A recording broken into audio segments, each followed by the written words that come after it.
өзі жылжымалы несімен ғой сол бағаланатыны. Шақырған жерге барғанда жаңағы қызық көрген сияқты, енді необычный да, былайша айтқанда. Арқалық қаласының тұрғыны Ержан Құдабаев автобустан монша жасап шықты.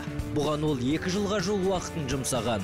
Айтуынша көліктің ішіне өзгеріс енгізу оңайға соқпапты. Бұл өзі әуелдімді өзі маршрутта жүрген автобус ғой. Содан алып, жаңағы балық сияқты түгіл ашып тұсадым да, автобустың құрнесі ғана атады. Қаңқасы, есік терезесі бәрі болмады. Рамадан бастап бәрін заново істедім де. Материалдарды жаңағы Қостанайдан әкелдім. Жаңағы вагонкасы бар, заводской пеші бар, сосын движогы бар бұның автономный.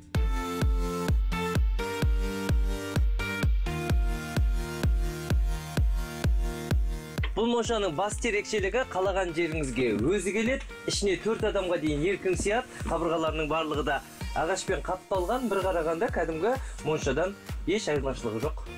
Жобаны іске асыру үшін шебер мемлекеттен 1.380.000 теңге қайтарымсыз грант алған. Бұл тиісінше біршама уақыт ойда жүрген идеясын жүзеге асыруға сеп болыпты. Жалпы автобусты монша сияқты етіп жабдықтауға бас аяғы 3,5 миллион теңгедей қаражат кеткен. Бұны қапталған.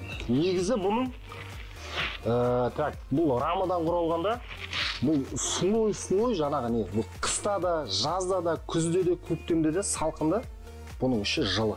Бұны температура көрсетеміз, терезе бар, пар жақсы. Астында септегі бар бұның 200 литр. Светі бар 220. Связь болса, Wi-Fi да бар бұнда. Мұна жерде мысалы мынау пешіміз міне. Жаңағы астыңғы задвижкісі.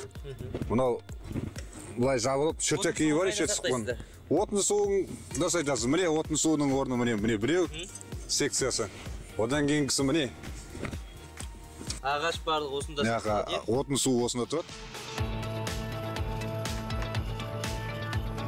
Кейіпкеріміздің негізгі мамандығы механизатор. Енді осы жылжымалы моншаны кәсіпке айналдырып көрмек. Қазірдің өзінде қала тұрғындары мен қонақтары қызығушылық танытып, тапсырыс беріп жатыр дейді ол.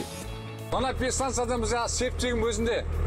Мысалы, благоустроенный жерлерге шақыратын болса, суы бір жерге жиналады.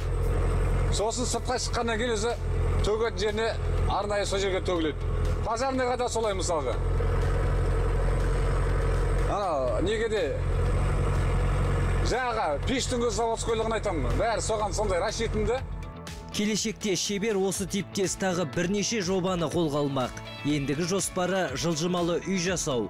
Ол үшін басқа автокөлікті қайта жабдықтап, кәдеге жарайтындай етпек.